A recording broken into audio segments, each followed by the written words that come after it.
AKD Institute of Media Science and Technology, a unit of Calcutta Television Network Pvt.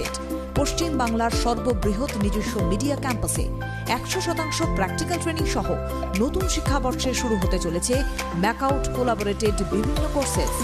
Diploma in media science and technology, diploma in camera operation and video editing, AKD institute of media science and technology. অ্যাডমিশনের জন্য যোগাযোগ 7605043131।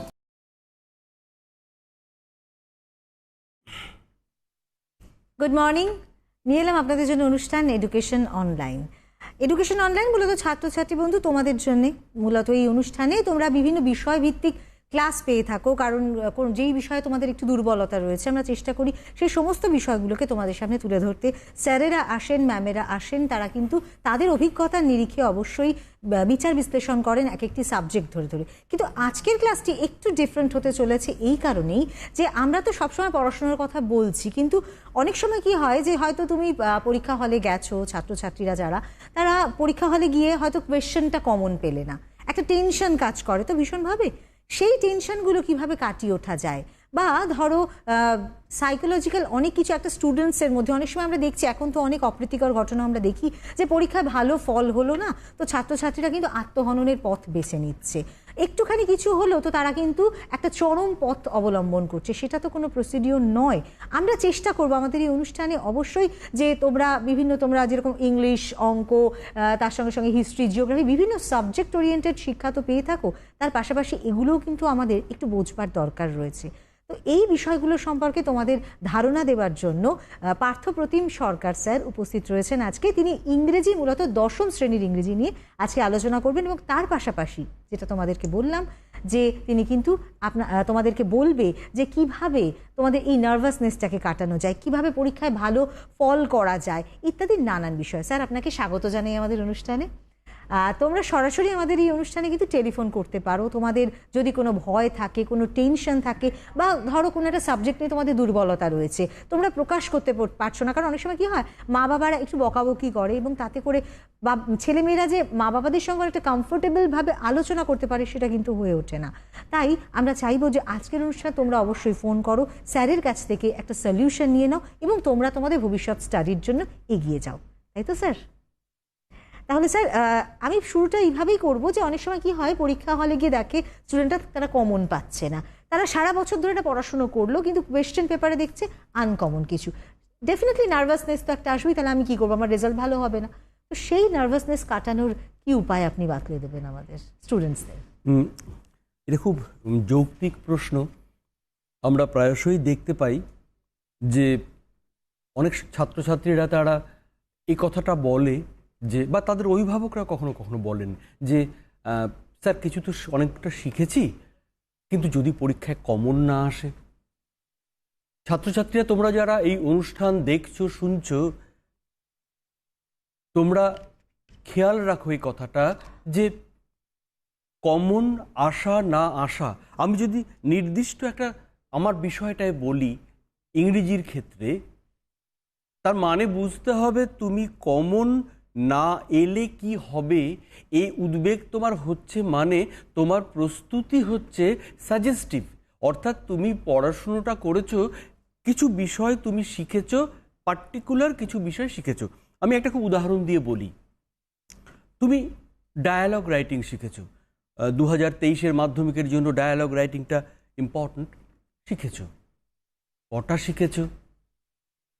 মনে করো তুমি ডায়ালগটা এভাবে শিখেছো, right a dialogue in about 100 words between two friends on, এবার টপিক রয়েছে maybe summer, rainy season, autumn, winter, spring, aim in life, discipline, use of mobile phone, and so on and so forth. How many answers have you prepared? কটা মুখস্থ করতে পারো? 8টা, 10টা? If we take it for the sake of argument that a student has learned 20 dialogues, still there will be anxiety for him or for her. If what will happen if another topic comes? তুমি যখনই মুখস্থ করবে 8টা, 10টা, 15টা, 20টা, একটা আশঙ্কা থেকেই যাবে যে 21 নম্বরটা এলে হোয়াট উইল ইউ ডু? আসলে এই যে আশঙ্কার জায়গাটা তৈরি হয় প্রস্তুতির গলতির জন্য, অর্থাৎ যখনই তুমি সাজেস্টিভ শিখবে তখনই তোমার এই আশঙ্কাটা হবে। তাহলে আমরা কি করতে পারি যার জন্য এই আশঙ্কা থেকে আমরা মুক্ত হতে পারবো? আমাদের প্রস্তুতির ধরনটা বুঝতে হবে, যে বিজ্ঞানসম্মত প্রস্তুতির ধরনটা কি। ছাত্রছাত্রীরা, তোমাদের সকলের জন্য বলি, এবং বড়রা আপনারা যারা অনুষ্ঠান শুনছেন, অভিভাবকরা, তাদের জন্যও বলি, আপনারা ছোটদের বলে সাহায্য করতে পারবেন। ইংরেজিতে লিখতে শেখার জন্য, to score good marks in madhyamik, in particularly writing skill, what should be the best way for preparation? ছাত্রছাত্রীরা হাতের সামনে কাগজ কলম থাকলে লিখে নাও, বড়রা শুনে মনে রাখার চেষ্টা করুন, সুবিধে হবে। There are 3 steps. First step, to remember what are the important points of that particular type of writing. এটার মানেটা কি? এর মানে হচ্ছে each and every topic of English writing requires some unique features.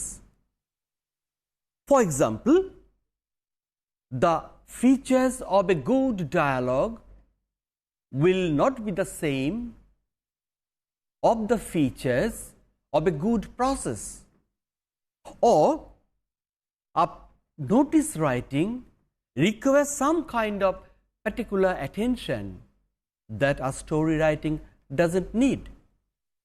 তার মানে প্রতিটি ধরনের রাইটিং এর জন্য তোমাকে জানতে হবে what are the important points for this particular type of writing. এটা শিখতে হবে। This is step number 1. Step number 2, to get a model answer. একটা মডেল আনসার যেটা তুমি পাবে from your teacher, maybe from your book, maybe from other sources, but you need one model answer where all the important points will be demonstrated. And third step, practice and practice at home. প্রথমে শিখলে কিভাবে লিখতে হয়, এটা এই particular ধরো dialogue writing, how to write a good dialogue. Second step কি, you will get the model answer. মিলিয়ে দেখো যে মডেল আনসারটা তুমি পেয়েছো তাতে ইম্পর্টেন্ট পয়েন্টস আর they all demonstrated. And the third step, take test papers or question bank or question bunch, whatever you may like, and practice that particular writing skill. তুমি যে ইম্পর্টেন্ট পয়েন্ট পেয়েছো সেটাকে সামনে নাও, model আনসারকে সামনে নাও এবং লিখে practice করতে থাকো। দেখো প্র্যাকটিস করতে করতে এমন একটা সময় আসবে, then you will feel that, well, I know this particular kind of writing, I know how to write, whatever may be in the question paper, যেটাই আসুক না কেন তোমাকে একটাও মুখস্থ করতে হবে না। ভাবো তো, জাস্ট থিঙ্ক অফ ইট, আমি তোমাদের ক্লাস নিচ্ছি, আমি স্কুলে ক্লাস নিই, এখানেও ক্লাস নিচ্ছি তোমাদের। আমি কি মুখস্থ করে কোনো কথাগুলো এসে তোমাদের বলতে হচ্ছে? নো। কেন? Because I know the subject matter. তুমি আমাকে প্রশ্ন করবে, করো, ফোন করবে, করো, আমি তোমাকে উত্তরটা দিতে পারবো। I am confident because I know the subject matter. Learning has no alternative. শেখো, ভালো করে শেখো। প্রশ্ন যদি কমন না আসে, এই ভয়, এই আতঙ্ক, এই উদ্বেগ থেকে দেখবে এমনিতেই মুক্তি পেয়ে যাচ্ছ। এক্স্যাক্টলি, মানে এত সুন্দর করে স্যার বলছিলেন, আমি মানে শুনছিলাম, এবং আমার মনে হয় তোমরাও কিন্তু এইটা বিষয়টা একদম ভালো মতো করে বুঝে নিও যে সত্যি আমাদের আনকমন আসলে পর ভয় হয়। এবং স্যার ইংলিশের মধ্যেও তো প্রচুর আনসিন থাকে এবং সেখানে তো ডেফিনেটলি সবটাই আনকমন, এবং সেখানেও যদি ঠিকঠাকভাবে তুমি যে স্যার যে পয়েন্টসগুলো বললেন সেগুলো যদি তোমরা মাথায় রেখে প্র্যাকটিস করো তাহলে কিন্তু দেখবে তোমাদের কাছে যে কোনো আনসিন, যে কোনো আনকমনটা কিন্তু কোনো ভয়ের কারণ হবে না। মানে বিশেষত ইংলিশ ল্যাঙ্গুয়েজের ওপর এবং ম্যাথসের ওপর তো বাচ্চাদের একটু ভয়টা থাকে, এবং এই দুটো সাবজেক্টে আমরা বারবার করে বলি যে একটু ভালো করে প্র্যাকটিস করা দরকার। তো এই যে সাবজেক্ট যেটাই হোক না কেন, আনকমন যাই আসুক না কেন, স্যার যে পয়েন্টসগুলো বললেন যেভাবে তোমাদেরকে একটা সাবজেক্টে স্টাডি করতে হবে, সেটা যদি তোমরা মেনটেন করো আমার মনে হয় কোনো আনকমনই তোমাদের ভয়ের কারণ হয়ে দাঁড়াবে না, তাই না স্যার? আমরা কি করে ভালো কিছু লিখবো সেটা সম্পর্কে যদি একটু বলেন, কারণ স্টুডেন্টসরা চায়, আমাদের অনেক ছাত্রছাত্রী বন্ধুরা ফোন করেন, তারা কিন্তু বলে তাতে বেসিক গ্রামারটা খুব একটা স্ট্রং নয়, যার জন্য কি হয় কিছু রাইটিংয়ে প্রবলেম হয়, এবং তারা হয়তো এইচএস পাশ করে গেছে, তারা হয়তো ডিগ্রি কোর্সও পাশ করে গেছে, কিন্তু তবুও তাদের দেখা যাচ্ছে যে গ্রামার পোর্শনটা স্ট্রং নয়। তো তার ফলে কি হয়, তারা নিজে থেকে কিছু লিখতে পারে না। স্যার আপনি যদি কিছু আমাদের বলেন স্টুডেন্টসদের জন্য তারা কিভাবে ভালো কিছু লিখবে এবং তার জন্য কি তাদের প্র্যাকটিস করা প্রয়োজন? ওকে, আপনি লেখার কথাই যখন বলছেন, আমরা লেখার কথাটাই আগে আসি। কারণ মাধ্যমিকে আমরা দেখতে পাই নম্বর তোলার সময় কম্প্রিহেনশন পার্টটা কি করে যেন একটা হয়ে যায়, ওই পরীক্ষা হলে বন্ধু টন্ধু মিলে, যাই হোক সবটা মিলে একটা হয়ে যায়। হ্যাঁ, তো ফারাকটা কোথায় হয় জানো?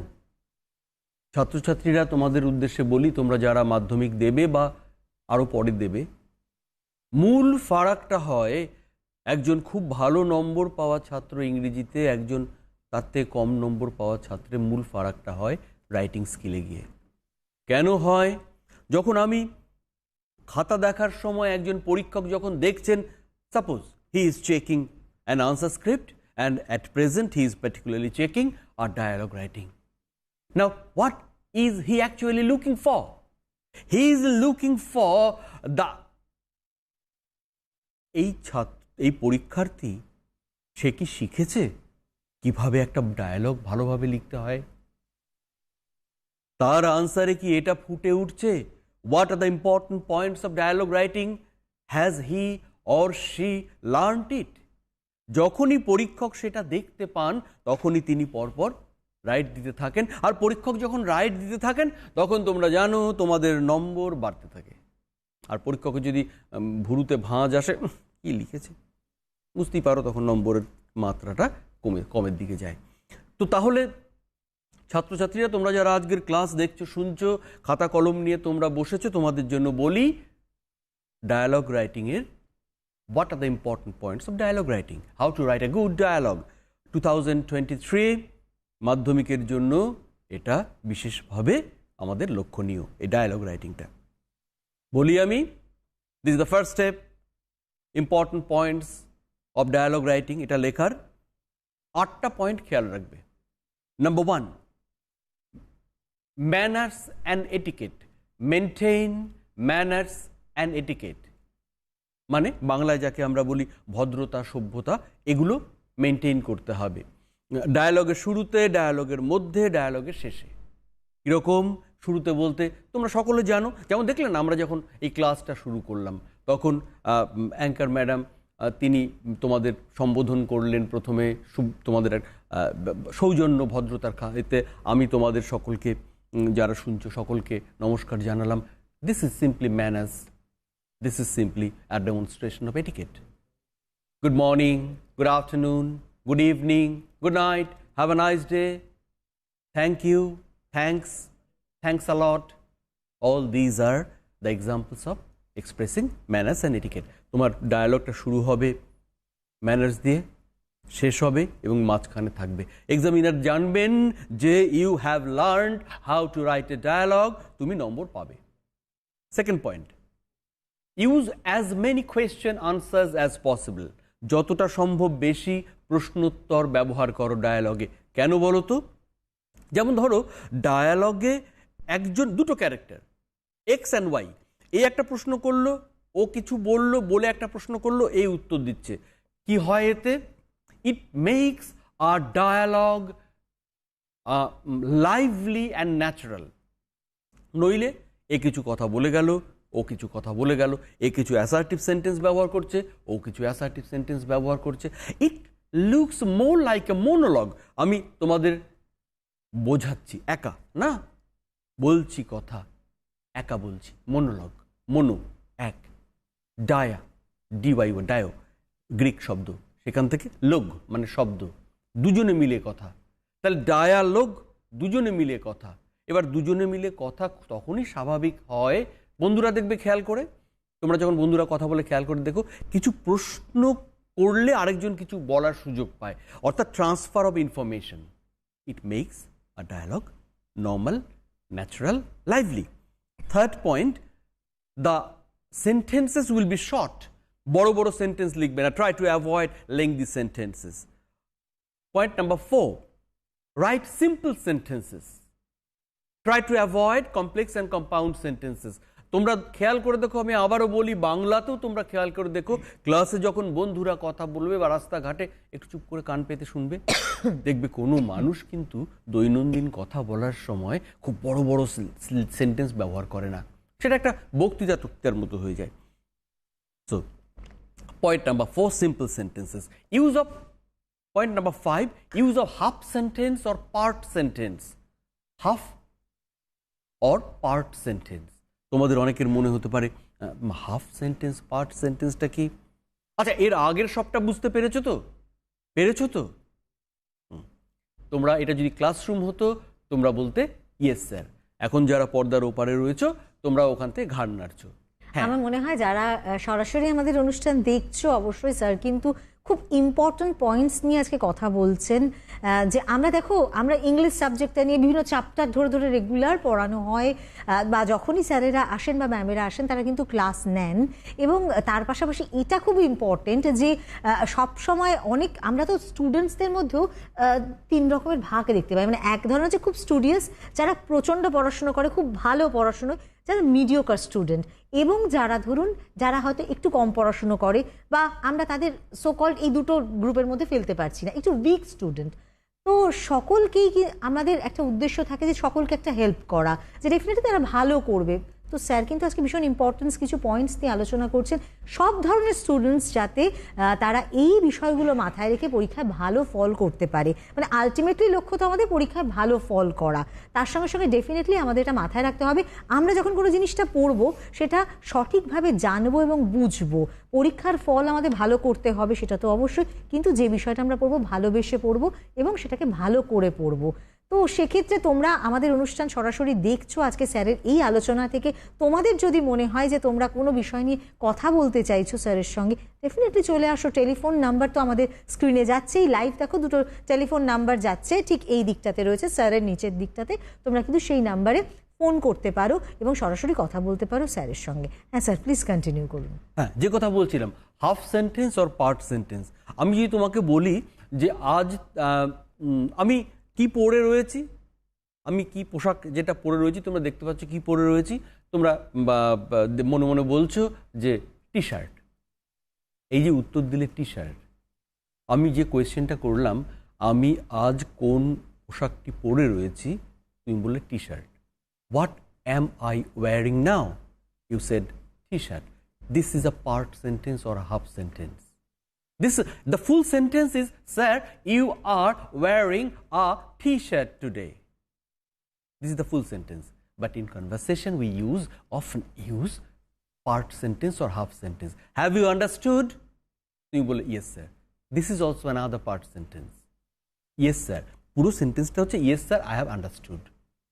So, it was point number 5, use of half or part sentence. Now, point number 6. Use of abbreviated form or shortened form. Abbreviated or shortened. যেমন I can teach but I cannot fly. Full stop. I can teach but I can't fly. Cannot, can't. Can't is abbreviated form. I do not have wings. I don't have wings. Do not, don't. This is abbreviated form. Use of abbreviated or shortened form. This is the 6th point. And 7th point is use of sudden expression of emotion. মানেটা কি বুঝিয়ে বলি। Sir, আমি একটু request করবো আপনাকে, আপনি যদি এই যে পয়েন্টসগুলো আপনি বলছেন, আপনি যদি একটু বোর্ডে লিখে দেন, আমার মনে হয় তাহলে কি হবে, ওরা না ঝটপট করে লিখে নিতে পারবে বা একটু স্ক্রিনশট নিয়ে নিতে পারবে, যাতে করে এটা ওরা দেখে অ্যাটলিস্ট পড়াশুনোর আগে আমার মনে হয় এই বিষয়টা যদি একটু চোখ বুলিয়ে নেয় যে আমাকে এইগুলো করতে হবে, তাহলে বোধহয় ওদের কাছে ব্যাপারটা অনেকটা ক্লিয়ার হয়ে যায়। যেই পয়েন্টসগুলো আপনি বললেন, যে মানে ডায়ালগ রাইটিং এর ক্ষেত্রে কোন কোন বিষয়গুলো মাথায় রাখতে হবে। স্যার এটা শুধু ডায়ালগ রাইটিং এর ক্ষেত্রে তো নয়, যে কোনো রাইটিং এর ক্ষেত্রেই তো এটা ইম্পর্টেন্ট। ডায়ালগ রাইটিংয়ের জন্য যে পয়েন্টগুলো ইম্পর্টেন্ট সেই পয়েন্টগুলো শুধুমাত্র ডায়ালগ রাইটিংয়ের জন্যই এক্ষেত্রে ইম্পর্টেন্ট। এবার অন্য যখন টাইপ অফ রাইটিং তারা অ্যাটেম্প্ট করবে তখন তাদের জন্য আলাদা আলাদা। ওকে, তাহলে এটা হচ্ছে গিয়ে তুমি কি করে ডায়ালগ, ভালো ডায়ালগ লিখতে পারো তার জন্য কিন্তু এই পয়েন্টসগুলো স্যার লিখিয়ে দিচ্ছেন। স্যার এগুলো সবকটাই আলোচনা করেছেন, ম্যানার্সের কথা বলেছেন, নাম্বার 2 নাম্বার 3 যেগুলো স্যার লিখছেন প্রত্যেকটা কিন্তু ধরে ধরে আলোচনা করেছেন। তো এটা তোমরা অবশ্যই একটা স্ক্রিনশট তুলে নাও। এবং এই অনুষ্ঠানটি যদি তোমরা আজকে স্যাটারডে, বেশিরভাগ স্কুলই আজকে ছুটি থাকে, সুতরাং তোমরা দেখতে পারো। এবং যদি কোনো কারণে মিস হয়ে গিয়ে থাকে তোমরা অবশ্যই জানো যে আমাদের এই অনুষ্ঠানটি ফেসবুক এবং ইউটিউবে থেকে যায়, তোমরা কিন্তু পরবর্তী সময় দেখে নিতে পারো, বা যে সমস্ত প্যারেন্টসরা দেখছেন তারা কিন্তু একটু ওদের দেখবার ব্যবস্থা করে দেবেন। আর তোমরা যারা অনুষ্ঠান দেখছো, তোমাদের অনেক বন্ধুরা যারা হয়তো আমাদের এই অনুষ্ঠান সম্পর্কে জানে না, তারা এখনো পর্যন্ত আমাদের এই অনুষ্ঠানের কথা শোনেনি, তাদেরকে প্লিজ তোমরা একটু শেয়ার করে দিও। আমাদের এই অনুষ্ঠানটি ফেসবুক বা ইউটিউবে তোমরা একটু শেয়ার করে দিও, যাতে করে তারাও এই অনুষ্ঠানটি দেখতে পারে এবং তারা উপকৃত হতে পারে। কারণ আলটিমেটলি তোমাদের কথা মাথায় রেখেই কিন্তু আমাদের এই অনুষ্ঠানটার ভাবনা, এবং আমরা একেবারে 365 দিন রয়েছি তোমাদের সঙ্গে, শুধুমাত্র তোমাদের পড়াশোনায় যাতে একটু হেল্প করতে পারি আমরা, সেই জন্যেই। তাহলে লিখে দিয়েছেন 8টি পয়েন্ট। তাহলে তোমরা দেখো ছাত্রছাত্রীরা তোমরা দেখো, আমরা we have already discussed manners, use of manners and etiquettes. We have discussed use of as many question answers as possible, short sentence, use of simple sentence, use of abbreviated form or short form, use of half or part sentence, and the point that I was about to discuss is point number 6, that is sudden expression of emotion. What is sudden expression of emotion? তুমি হেঁটে যাচ্ছ রাস্তা দিয়ে, পায়ে হঠাৎ করে তোমার হোঁচট লাগলো, তুমি পায়ে ব্যথা পেলে, what do you say? তুমি কি এরকম বলো, হঠাৎ ব্যথা লাগলো, তুমি কি এরকম বলো যে আমার পায়ে একটু ব্যথা লাগলো? নো, আমরা কি বলি? উফ, or we say ouch. Football মাঠে তুমি খেলা দেখছো, গোল হচ্ছে না হঠাৎ গোল হলো, তুমি তখন কি ধীর স্থির ভাবে বলো যে এখন একটা হঠাৎ গোল হলো? বলো না। What do you say? Hurray. So এই hurray, oh my God, great, thanks, যেখানে যেখানে তুমি এই যে নোট অফ এক্সক্লামেশন ব্যবহার হবে, this is sudden expression of emotion. একটা ডায়ালগে একবার দুবার ব্যবহার হলেই যথেষ্ট। And last point is heading. Heading should be there on the top of your answer. সেখানে তুমি কি লিখবে?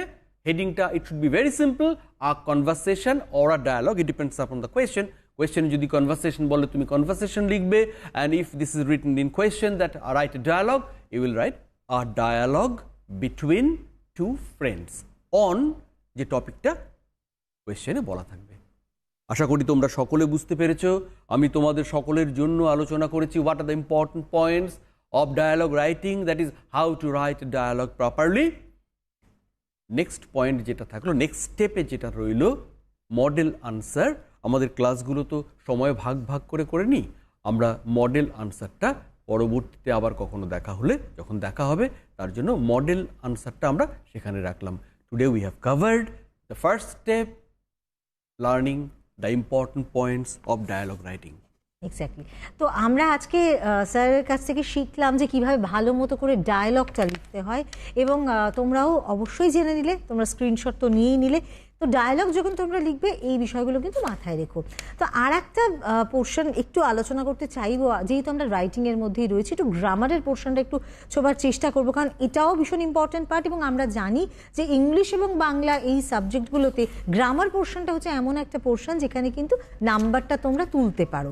তো সেক্ষেত্রে অনেক সময় স্টুডেন্টসদের খুব ফ্রেজের ইউজের ক্ষেত্রে সমস্যা হয়, তো সিম্পল সেন্টেন্স করবার ক্ষেত্রেও তাদের অসুবিধে হয়ে থাকে। স্যার এই বিষয়টা যদি আপনি একটুখানি আমাদের বুঝিয়ে বলেন, বা স্টুডেন্টসের একটু বুঝিয়ে বলেন যে এই যে ফ্রেজটা, how to use the phrase. হ্যাঁ, এটা খুব জরুরি, খুব প্রাসঙ্গিক। মাধ্যমিকের কোয়েশ্চেন পেপারে তোমরা দেখতে পাবে ট্রান্সফরমেশন অফ সেন্টেন্স বলে একটা পার্ট রয়েছে। অর্থাৎ তোমাদের যাদের কাছে মাধ্যমিকের কোয়েশ্চেন পেপার আছে তোমরা দেখতে পাচ্ছ আর যাদের কাছে নেই তাদের জন্য আমি একটি স্যাম্পল কোয়েশ্চেন পেপার দেখাচ্ছি। কোয়েশ্চেন নাম্বার 5B, মাধ্যমিকের কোয়েশ্চেন পেপার একটি 2022। তার ধরুন, না হলে দেখানো যাবে, ক্লোজ করে কি দেখানো যাবে এটা?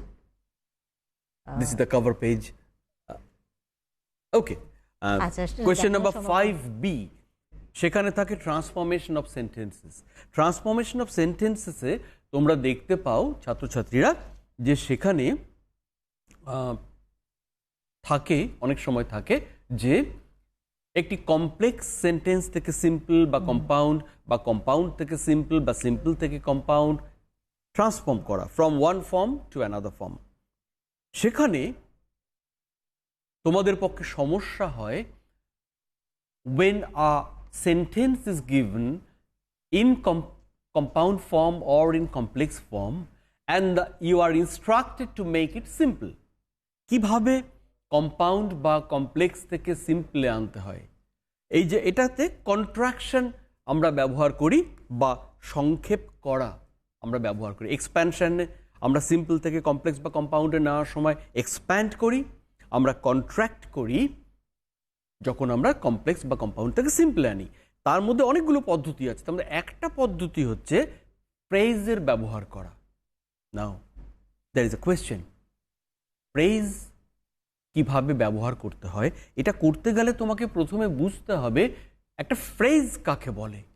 আমি যারা 2023-তে মাধ্যমিক পরীক্ষা দেবে, আমরা সবাই জানি, বড়রা সকলে জানি, তোমরাও জানো, গত 2 বছর অপূরণীয় ক্ষতি হয়ে গেছে। একটু ঝালিয়ে নেওয়া যাক, একটা ফ্রেজ আমরা কাকে বলি। একটা ফ্রেজের 4টে ফিচারকে আমরা আইডেন্টিফাই করি। নাম্বার 1, আ ফ্রেজ ইজ 5টা feature.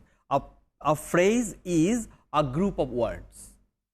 A phrase is a group of ওয়ার্ডস, কয়েকটি শব্দ মিলে ফ্রেজ হয়। Number 2, a phrase has meanings.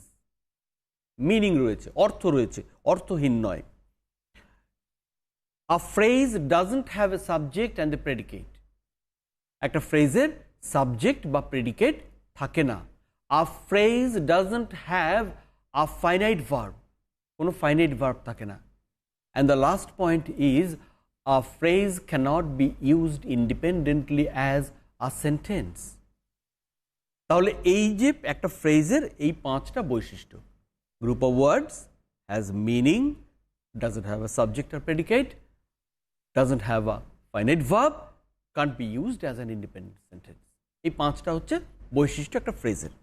এবার ফ্রেজ তোমাদের ইনস্ট্রাকশনে অনেক সময় বলা থাকে make it simple, a sentence is given and then the instruction is make it simple using a noun phrase. Now the question comes, what a noun phrase is? 3 রকমের phrase হয়। 1, noun phrase, 2, adjective phrase, 3, adverb phrase. তাহলে adjective phrase, adverb phrase, noun phrase কাকে বলে? Noun কাকে বলে? Noun is a naming word. তাহলে যে নাম বোঝায় তেমনিভাবে যে ফ্রেজটা নাউনের কাজ করে, when a phrase does the work of a noun in a sentence we call it a noun phrase. আবার বলবো, একটি ফ্রেজ কোনো বাক্যে যখন নাউনের কাজ করে we call it a noun phrase. In the same way, when a phrase in a sentence does the work of an adjective we call it adjective phrase. একটু ঝালাই করে নেওয়া যাক, অ্যাডজেক্টিভের কাজটা কি? অ্যাডজেক্টিভ কাকে বলে? অ্যান অ্যাডজেক্টিভ সেজ সাম, না তোমরা জানো তবু একটু ঝালিয়ে নিচ্ছি। An adjective Sage something about the noun or the pronoun. তাহলে নাউন বা প্রোনাউন সম্পর্কে কিছু বলা অ্যাডজেক্টিভের কাজ। যে ফ্রেজটা সেন্টেন্সের মধ্যে থাকা নাউন বা প্রোনাউন সম্পর্কে কিছু বলে, সেজ something about the noun or the pronoun is an adjective phrase. Adverb phrase হচ্ছে অ্যাডভার্বের কাজ করছে একটি সেন্টেন্সে, যে ফ্রেজটি তাকে বলি adverb phrase. An adverb phrase does the work of an adverb in a sentence. অ্যাডভার্বের কাজ কি? ছাত্রছাত্রীরা তোমরা সকলে জানো, হ্যাঁ তোমরা যেটা ভাবছো সেটাই, an adverb says something about the verb, about the adjective, even about the adverb in a sentence. একটি বাক্যে ভার্ব সম্পর্কে, অ্যাডজেক্টিভ সম্পর্কে বা অ্যাডভার্ব সম্পর্কে কিছু বলে, কে বলে? An adverb. তাহলে in a sentence the phrase that says something about the verb or the adjective or the adverb we call it an adverb phrase. 3 রকমের ফ্রেজ হয়, আমি উদাহরণ দিয়ে বলি, দেখো ভালো করে শুনে নাও, শুনলে বুঝতে পারবে। তুমি ভার্বকে প্রথমে, আমি প্রথম সেন্টেন্সটা যখন বলবো না, তুমি ভার্বটাকে প্রশ্ন করবে হোয়াট। প্রথম দুটো সেন্টেন্সকে ভার্বকে প্রশ্ন করবে হোয়াট। আমি বলি আই ওয়ান্ট, প্রশ্ন করো what, you want what? I want to have a healthy meal today. To have a healthy meal today, this is the adverb, this is the noun phrase. Sir এটাও যদি একটু লিখে দেন। হ্যাঁ, second সেন্টেন্সটা বলে নিই। Walking by the river side gives him joy. তাকে খুব আনন্দ দেয় নদীর ধার দিয়ে হাঁটাটা। তাহলে হোয়াট, তুমি প্রশ্ন করো হোয়াট গিভস হিম জয়? উত্তর হচ্ছে walking by the river side. So this is the noun phrase. আমি প্রথম সেন্টেন্সটা বলি, দেখো এখানে লিখছি,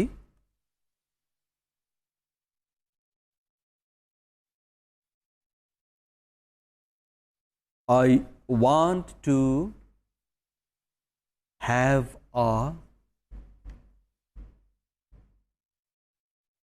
healthy meal today. Want, verb, I, subject. Now ask what? এই ভার্বকে প্রশ্ন করো, I want what? To have a healthy meal today. This is the noun phrase. কেন? এটা নাউনের কাজ করছে। ওকে, নাও অ্যাডজেক্টিভ ফ্রেজ। আমি I am writing another sentence.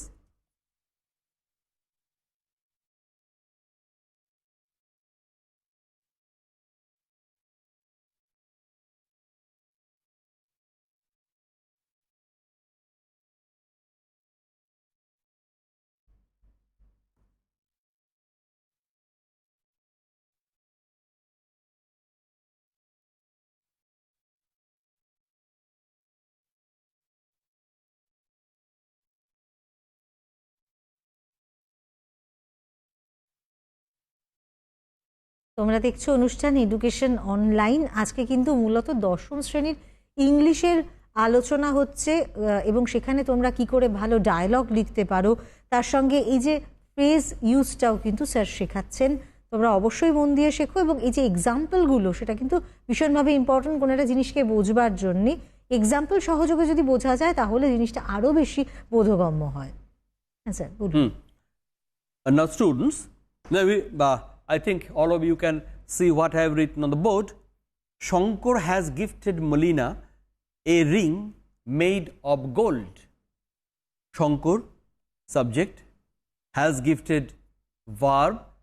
তুমি এখানটা চলে আসো, দেখো made of gold, এটা কাকে বোঝাচ্ছে? This is saying something about the ring. Ring, a name, watch, a name, pen, a name, all naming words are nouns. So ring. When this phrase made of gold is saying something about the noun, this is an adjective. This is an adjective phrase. Now notice this another sentence. Shondip never না change করে দিই,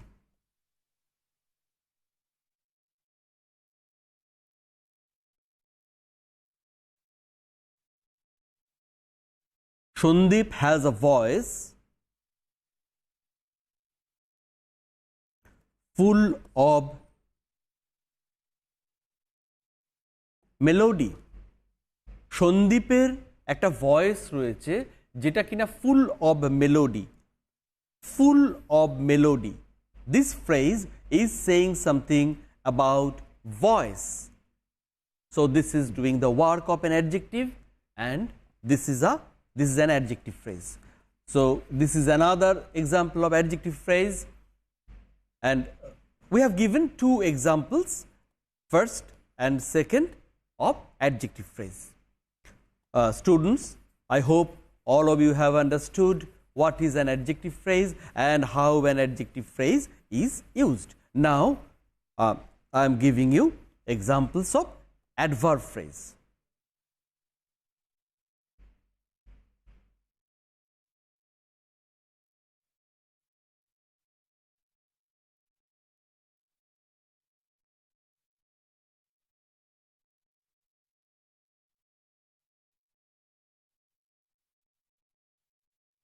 এখনো যেটুকুনি সময় রয়েছে তোমরা কিন্তু চাইলে সরাসরি কথা বলতে পারো আমাদের অনুষ্ঠানে টেলিভিশন স্ক্রিনে দেওয়া টেলিফোন নাম্বারে। স্যার কিন্তু আজ খুব ইম্পর্টেন্ট বিষয়গুলো নিয়ে কথা বলছেন, কি করে তোমরা পরীক্ষায় ভালো ফল করতে পারো, তার জন্যে কি কি উপায় অবলম্বন করা উচিত, তোমাদের কি বিষয়গুলো মাথায় রাখা উচিত, খুব সুন্দরভাবে বুঝিয়ে দিচ্ছেন। এবং তোমাদের যে বিষয়গুলোতে খুব ভয় থাকে বা অনেক সময় তোমাদের ভুল হয়ে যাওয়ার প্রবণতা থাকে, সেই গ্রামার পোর্শন ধরেও কিন্তু উনি আলোচনা করছেন। কিছু এক্সাম্পলস আমরা দেখছি বোর্ডে স্যার লিখছেন, এক্সাম্পলসগুলো লেখা হয়ে গেলে তোমরা কিন্তু সেগুলো বুঝতে পারবে স্যার কি বোঝাতে চাইছেন। অবশ্যই তোমরা প্রয়োজনে কিন্তু আমাদের সঙ্গে টেলিফোনে কথা বলতে পারো।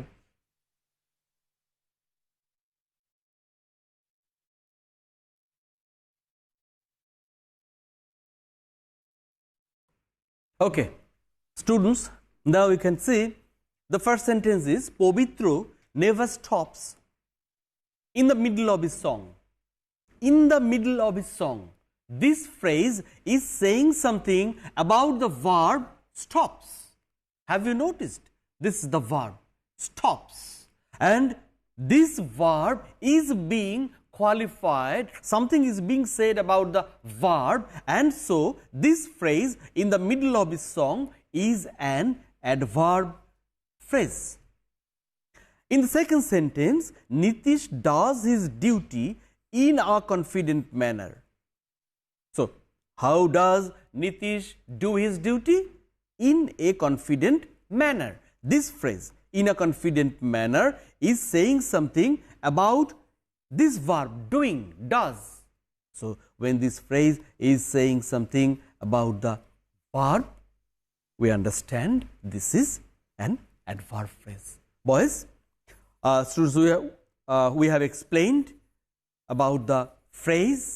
Phrase সম্পর্কে তোমরা বুঝতে পারলে, তাহলে তোমাদের পক্ষে ট্রান্সফরমেশন অফ সেন্টেন্সে অ্যাডভার্ব ফ্রেজ এবং নাউন ফ্রেজ আর অ্যাডজেক্টিভ ফ্রেজ এই তিনটে ব্যবহার করা সহজ হবে।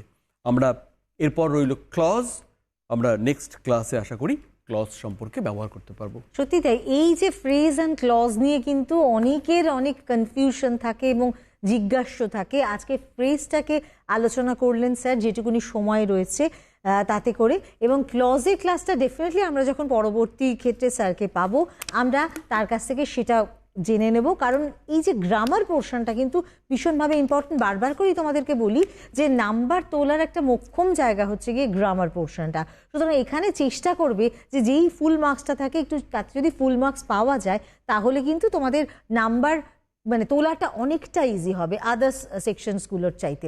তো আর একটা বিষয় হচ্ছে গিয়ে স্যার দেখুন, যেটা হয় যে স্টুডেন্টরা হয়তো প্রচুর পড়াশোনা করছে সারা বছর, পার্টিকুলারলি কি হয় পরীক্ষার সময়টাতে একটা যেন তাদের মনে হয় যে আমরা মনে থাকছে না, ভুলে যাচ্ছি। মানে এটা ইনফ্যাক্ট আমরাও যখন স্টুডেন্ট ছিলাম আমাদেরও একই ফিলিংস ছিল।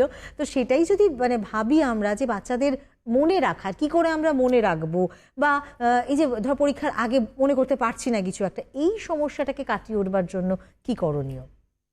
হ্যাঁ, এটা আপনি খুব খুব ভালো প্রশ্ন করেছেন। আমরা সবকিছু পড়ছি, আমরা ডায়লগ ভালো করে লিখবো, সবটা করলাম, সারা বছর ভর প্র্যাকটিস করা হলো, কিন্তু পরীক্ষার সময় এসে সবটা যেন কিরকম একটা গুলিয়ে গেল, এই বিষয়টা কিন্তু থাকছে। তো সেটাকে কাটিয়ে উঠবার জন্য স্টুডেন্টসদের যদি কিছু টিপস আপনি দেন। একদম, এটা আমি এখন যে কথাটা বলবো এটা যারা ছাত্রছাত্রীরা শুনছো, তোমাদের লেখাপড়া পরীক্ষার জন্য যেমনি জরুরি, তেমন বড়রা আপনারা যারা শুনছেন, আমরা সকলেই তো কোনো না কোনো কাজ করি, এবং কাজ করতে গিয়ে কাজের সংক্রান্ত বেশ কিছু ভুলে যাওয়ার আমাদের বিষয় থাকে।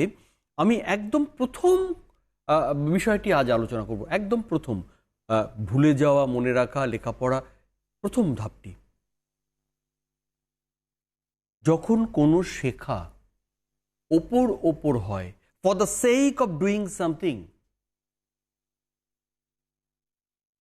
be it history, be it geography, be it Bengali, be it English, be it mathematics, physics, chemistry, or whatever work you may do, যখন আমাদের শেখাটা ঠিকঠাক হয় না, কাজ চালানো গোছের হয়, তখন সেটা আমাদের মাথায় বেশিক্ষণ থাকবে না।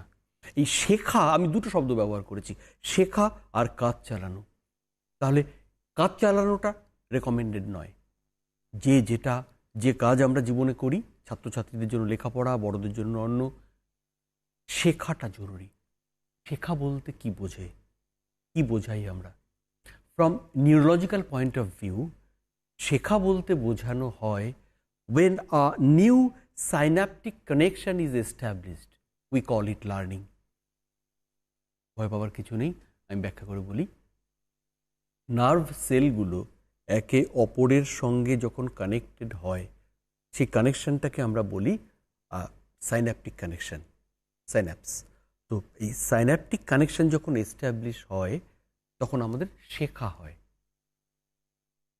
নিউরোলজিক্যাল পয়েন্ট অফ ভিউ থেকে। সাইকোলজিক্যাল পয়েন্ট অফ ভিউ থেকে শেখা মানে when a new experience or a new bit of information, when it gets associated with the previously learned one, তখন আমরা বলি শেখা। মানে আমি সহজ করে বলি ছাত্রছাত্রীদের জন্য, তোমরা যখন কোনো বিষয় শিখবে, তোমরা ভালো করে বুঝে নেবে, তোমার মস্তিষ্কটাকে ভালো করে ব্যবহার করে আগের শেখা কোনো বিষয়ের সঙ্গে গভীরে গিয়ে।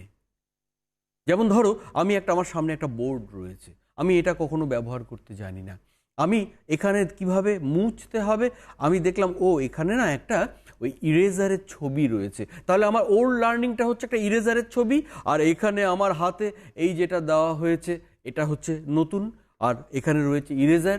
তাহলে আমার নতুনটার সাথে আমি যখন পুরনো অ্যাসোসিয়েট করছি, পুরনো শেখা বিদ্যেটাকে, জ্ঞানটাকে, জানাটাকে যখন জুড়ে নিচ্ছি, উই লার্ন সামথিং নিউ।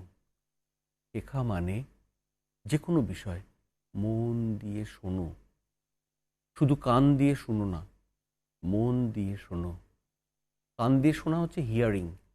আমি তোমাদের পড়াচ্ছি, একটা কোথাও কোনো একটা মেশিন চলছে, একটা মৃদু ঘর আওয়াজ আসছে, একটা ওপরের কোনো একটা কাঠামো মচমচ আওয়াজ আসছে, all this I hear, but I don't listen. আমি ওগুলো লিসনিং নয়। লিসনিং হচ্ছে when I hear something with full attention, that is listening. যখন বলা হয় ক্লাসে, যেমন আমি যখন বলছি এখানে এই ক্লাসটাতে, this is a classroom, take it for classroom. তুমি যখন শুনছো, সম্পূর্ণ মন, সম্পূর্ণ ধ্যান কেন্দ্রীভূত করো তোমার শোনাটার মধ্যে। ভালো করে শোনো, মাথাটাকে সক্রিয় রাখো, make your brain active. Just passive ওয়েতে বসে শুনছি, ক্লাসে তো টিচার, তাহলে মাথায় থাকবে না। Be active and ask the question why. যখন কোনো ব্যাখ্যা তুমি শুনছো, যখন কোনো কিছু শুনছো, don't take anything for granted. যে কেউ বলুক না কেন পৃথিবীতে, জ্ঞান শেখার মূল কথাই হলো to ask the question why, কেন। And when you are satisfied, ব্রেইনটাকে যখন তুমি ব্যবহার করে, আচ্ছা এই বিষয়টা এই, যখন তুমি পুরনো জানার সাথে নতুন জানাটাকে যোগ করছো, অ্যাসোসিয়েট করছো, তখন তোমার লার্নিং হচ্ছে। আর যখন তোমার শেখা হয় ভালো করে, you don't have to think about exam, you don't have to think about marks, that will come automatically. তুমি শেখো, ভালো করে শেখো, লার্নিংটাতে জোর দাও, নম্বর এমনিই চলে আসবে পেছন পেছন। তুমি মনে নেই র্যাঞ্চো বলেছিল 3 ইডিয়টসে যে ভালো করে শেখো, নম্বর তো তোমার পেছন পেছন দৌড়ে আসবে। এক্স্যাক্টলি। আমরাও সবসময় চেষ্টা করি এটাই বলবার স্টুডেন্টসদের, যে তোমরা কিছু একটা জিনিসকে ভালো করে শেখো। দেখুন মানে ইংলিশ অঙ্ক তার উপর ভীতি থাকে ডেফিনেটলি, এমন কিছু কিছু সাবজেক্ট রয়েছে যেমন হিস্ট্রি, যেমন ফিজিক্স, স্টুডেন্টসদের কাছে না এগুলো খুব একটা ইন্টারেস্টিং মনে হয় না।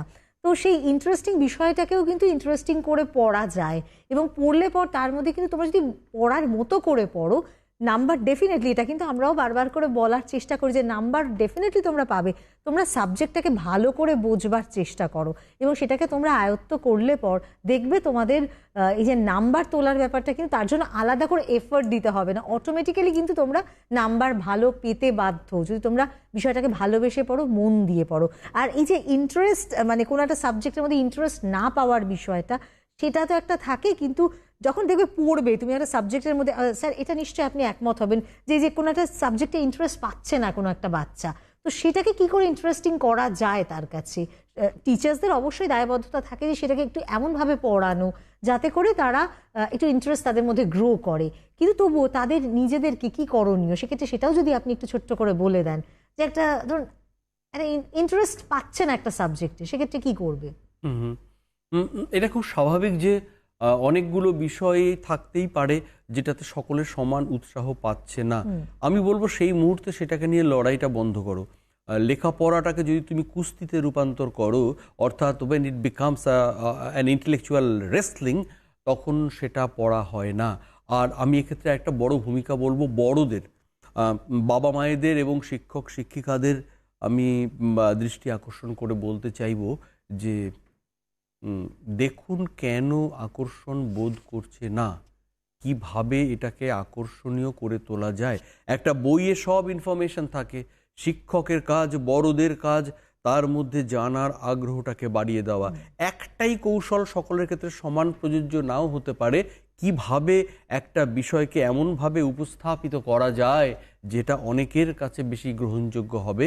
বড়রা যদি সেই জায়গাটায় আমরা একটু ছোটদেরকে সাহায্য করার চেষ্টা করি, বাবা মায়েরা, শিক্ষক শিক্ষিকারা, তাহলে এটা আসলে ইন্ডিভিজুয়ালি দেখতে হবে যে সে কেন ওই ছাত্রটি ফিজিক্সে আকর্ষণ বোধ করে, কেন হিস্ট্রিতে করছে না, কেন সে সাঁতারে আকর্ষণ বোধ করে, কেন সে জিওগ্রাফিতে করছে না, একটু দেখতে হবে। এটা ইন্ডিভিজুয়াল কথা বলে মেন্টাল হেলথ প্রফেশনাল হিসেবে এটা আমি বলতে পারি যে ইন্ডিভিজুয়ালি তার সঙ্গে কথা না বললে এই জায়গাটা ওপর থেকে বললে বলা যায়, কিন্তু সেটা খুব দীর্ঘস্থায়ী কাজ করে না।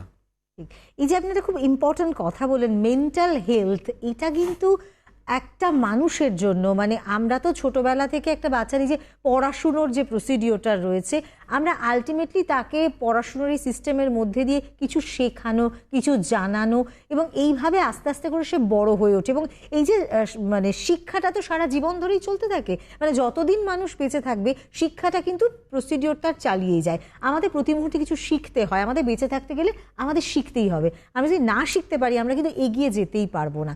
তো মেন্টাল হেলথটা কিন্তু ভীষণভাবে ইম্পর্টেন্ট। এই মেন্টাল হেলথটাকে আমাদেরকে ভালো রাখতে হবে, যেটা শুরুতেই বলছিলাম যে এখন এই যে পরীক্ষায় কম নাম্বার পেলেই স্টুডেন্টসরা কিন্তু একটা তাদের মধ্যে তাদের জীবনটা শেষ করে ফেলবো, বা দেখা যাচ্ছে যে তাদের এই যে মনটাকে আপনি বললেন শান্ত করে করতে, কিন্তু দেখা যাচ্ছে এখন মোবাইল ফোনের প্রতি একটা প্রচণ্ড অ্যাট্রাকশন বাচ্চাদের দেখা যাচ্ছে, এবং যেহেতু অনলাইন শিক্ষা ব্যবস্থায় আমরা এই মোবাইল মাধ্যমে করা হচ্ছে, এই যে নেশাগ্রস্তের মতো তারা কিন্তু থাকছে।